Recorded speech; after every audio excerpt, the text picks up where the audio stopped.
These two poems by W.H. Auden, as I walked out one evening, and then in memory of W.B. Yeats.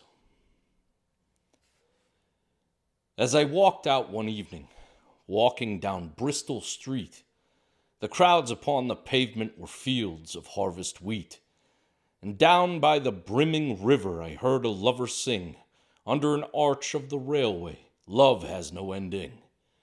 I'll love you, dear, I'll love you till China and Africa meet, and the river jumps over the mountain, and the salmon sing in the street. I'll love you till the ocean is folded, hung up to dry, and the 7 stars go squawking like geese about the sky. The years shall run like rabbits, for in my arms I hold the flower of the ages and the first love of the world. But all the clocks in the city began to whir and chime. Oh, let not time deceive you, you cannot conquer time. In the burrows of the nightmare where justice naked is, time watches from the shadow and coughs when you would kiss. In headaches and in worry, vaguely life leaks away, and time will have his fancy tomorrow or today. Into many a green valley drifts the appalling snow. Time breaks the threaded dances and the diver's brilliant bow. Oh, plunge your hands in the water, plunge them up to the wrist. Stare in the basin and wonder what you've missed. The glacier knocks in the cupboard, the desert sighs in the bed, and the crack in the teacup opens a lane to the land of the dead, where the beggars raffle the banknotes, and the giant is enchanting to Jack, and the lily-white boy is a roarer, and Jill goes down on her back. Oh, look in the mirror, oh, look in your distress. Life remains a blessing, although you cannot bless. Oh, stand at the window, as the tears scald and start. You shall love your neighbor with all your crooked heart. It was late in the evening. The lovers, they were gone. The clocks had ceased their chiming, and the deep river ran on.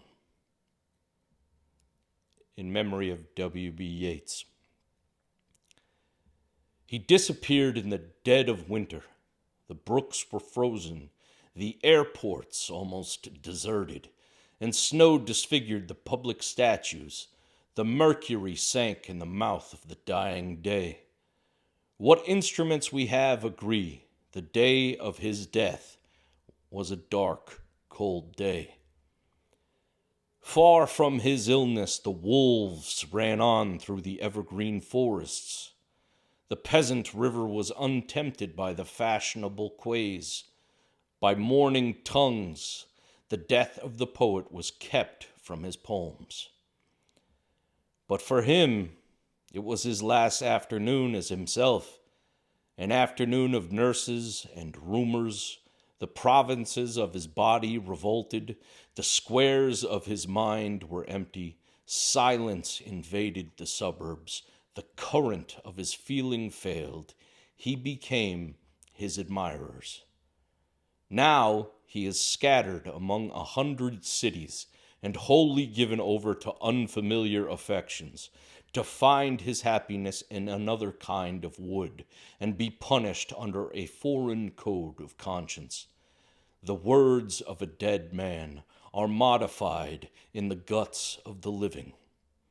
But in the importance and noise of tomorrow, when the brokers are roaring like beasts on the floor of the bourse, and the poor have the sufferings to which they are fairly accustomed, and each in the cell of himself is almost convinced of his freedom, a few thousand will think of this day as one thinks of a day when one did something slightly unusual.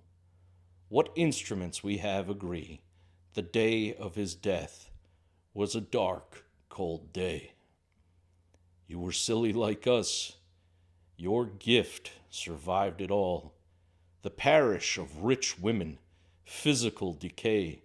Yourself, mad Ireland hurt you into poetry. Now Ireland has her madness and her weather still. For poetry makes nothing happen. It survives in the valley of its making, where executives would never want to tamper, flows on south, from ranches of isolation and the busy griefs, raw towns that we believe and die in. It survives, a way of happening, a mouth. Earth, receive an honored guest. William Yeats is laid to rest. Let the Irish vessel lie, emptied of its poetry. In the nightmare of the dark, all the dogs of Europe bark, and the living nations wait, each sequestered in its hate. Intellectual disgrace stares from every human face, and the seas of pity lie, locked and frozen in each eye. Follow poet, follow right, to the bottom of the night. With your unconstraining voice, still persuade us to rejoice. With the farming of a verse, make a vineyard of the curse. Sing of human unsuccess in a rapture of distress. In the deserts of the heart, let the healing fountain start. In the prison of his days, teach the free man how to praise.